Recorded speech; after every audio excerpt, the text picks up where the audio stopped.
number of cases in Manchester and Lancashire are very high, and the percentage of the people in those areas who are positive, who are testing positive, is very high.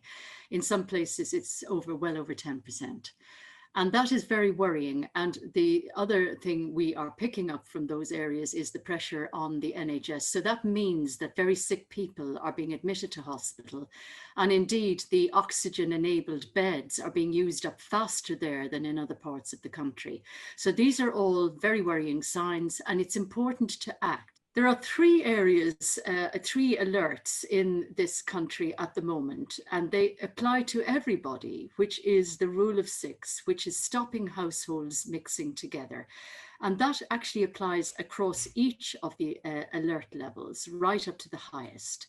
The difference is it becomes incremental as to how much you can do outdoors as well as indoors, in gardens and so on. But the other thing is when people get a positive test, that they do isolate and their contacts isolate as well, because the biggest way of transmitting this virus is if you have it and you're unwell, you know you have it, and you're in close contact with other people, they're highly likely to get it too. So compliance is really important in a variety of ways. And I just want to stress, these alert levels are incremental. So everybody has to do something, even in the areas where transmission is lower, but it's everywhere.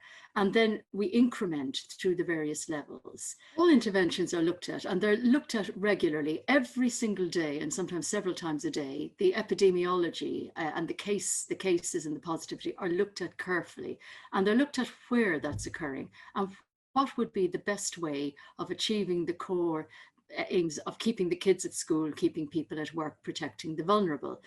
Now, no option hasn't been looked at, and we're in for a very long haul on this. What we look at every day in relation to the places like London or the North is what the epidemiology is showing us, what the virus is doing. And the virus is no different in London to the North. It's just, it's rising at a slightly slower rate, but it is rising. That's important. And it's also rising in older people. And we look at that everywhere.